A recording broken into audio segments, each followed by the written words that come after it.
Kembali lagi bersama channel Klavo Sukacita.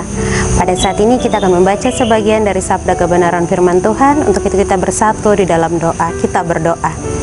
Ya Tuhan Allah Bapa kami dalam kerajaan sorga, Bapa yang kami sembah, kami puji, kami permuliakan selalu, yaitu Tuhan kami Yesus Kristus. Tuhan, pada saat ini kami akan membaca sebagian dari sabda kebenaran firman-Mu Tuhan. Kiranya firman Tuhan yang kami baca ini dapat menjadi pegangan dan penopang dalam kehidupan kami tiap-tiap hari Tuhan. Inilah kami telah siap membaca sebagian dari sabda kebenaran firman-Mu. Dalam nama Yesus kami telah berdoa. Amin. Pembacaan firman Tuhan kita pada saat ini terdapat dalam Kitab Yehezkel. Kitab Yehezkel pasalnya yang ke-34. Kita akan membaca ayatnya yang ke-16 dan ayatnya yang ke-17. Yehezkel pasal 34 dengan judul Tuhan Gembala Israel yang baik melawan gembala-gembala yang jahat. Ayatnya yang ke-16, yang hilang akan kucari, yang tersesat akan kubawa pulang, yang luka akan kubalut, yang sakit akan kukuatkan, serta yang gemuk dan yang kuat kulindungi. Ku akan mengembalakan mereka sebagaimana harusnya. Dan hai kamu domba-dombaku, beginilah firman Tuhan Allah, sesungguhnya aku akan menjadi hakim di antara domba dengan domba, dan di antara domba jantan dan kambing jantan. Demikian pembacaan firman Tuhan kita pada saat ini. Dikatakan berbahagia ialah kita yang membaca, mendengar, terlebih khusus mau melakukannya dalam kehidupan kita tiap-tiap hari. Persekutuan Klavo Sukacita yang diberkati oleh Tuhan, pada pembacaan kita kali ini yang terdapat dalam Yehezkel 34 adalah salah satu bagian Alkitab yang menyikapi hati Allah sebagai gembala yang sejati. Pada saat nubuat ini disampaikan, bangsa Israel hidup dalam pembuangan. Mereka merasa ditinggal, mereka merasa terbuang dan kehilangan arah, seperti domba-domba yang berserakan tanpa adanya pemimpin. Dan pada ayat yang ke-16, di sini ayat ini Allah menegaskan sebagai gembala yang peduli sepenuhnya terhadap umatnya. Dalam konteks Yehezkel, bangsa Israel sedang tercerai-berai dan mengalami pembuangan karena kegagalan kepemimpinan. Mereka yang lalai dan serakah. Allah menunjukkan inisiatifnya dengan mencari domba yang hilang, membawa pulang yang tersesat, dan menguatkan yang lemah. Persekutuan yang terkasih, gambaran ini menekankan bahwa kasih Tuhan bersifat aktif dan menyeluruh. Ia tidak menunggu umatnya kembali sendiri, melainkan ia sendiri turun tangan untuk memulihkan secara fisik, emosional, maupun rohani. Namun, belas kasihan Allah dalam kasih selalu disertai dengan keadilan. Mereka yang gemuk dan kuat, simbol ini adalah orang-orang yang menindas orang-orang lemah atau orang-orang yang sombong hati dan memanfaatkan sesama. Tidak akan dibiarkan Allah begitu saja. Allah akan menegur dan menghukum mereka.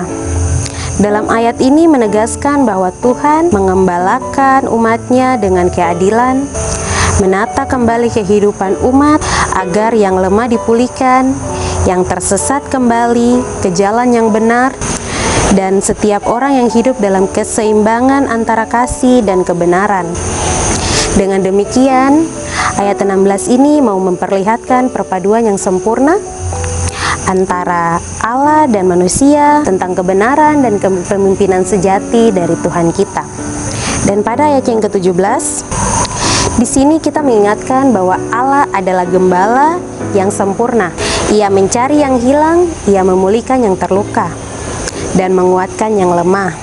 Dalam ayat 17 ini, Allah sendiri menyatakan bahwa ia akan menguatkan setiap orang yang lemah. Ketika kita berada dalam pencobaan, ketika kita lemah, Allah selalu ada di tengah-tengah kita.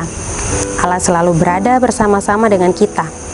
Pada ayat ini, memesankan kita dengan jelas bagaimana Tuhan sangat peduli dengan kita punya kehidupan. Bagaimana Tuhan sendiri berperkara di tengah-tengah kita.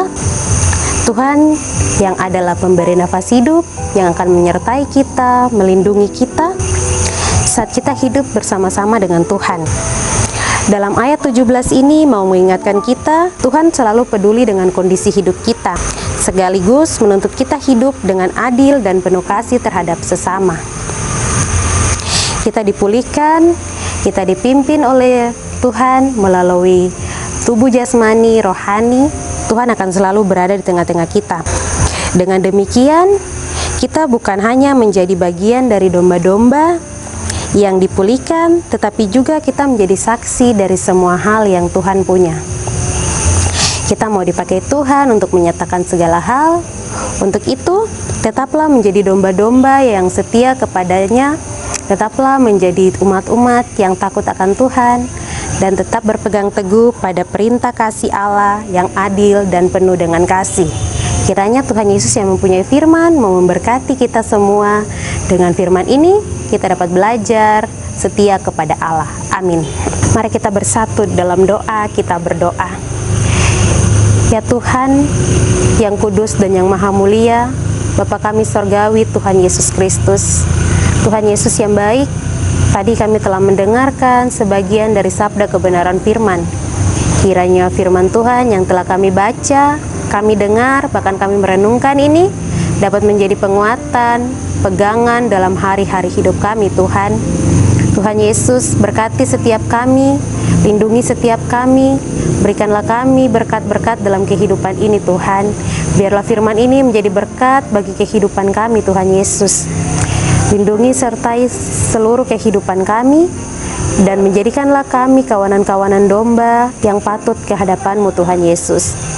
Tuhan yang maha baik dan yang maha mulia, ampunilah setiap salah dan dosa yang kami perbuat, sengaja maupun tidak sengaja. Tuhan mau terus melindungi kami, Tuhan mau menjaga kami, menyertai kami selalu Tuhan Yesus. Inilah kami, firman yang telah kami baca, biarlah menjadi berkat dalam kehidupan kami setiap hari. Dalam nama Yesus, Tuhan yang hidup, kami telah berdoa dan memohon kepadamu. Amin. Shalom.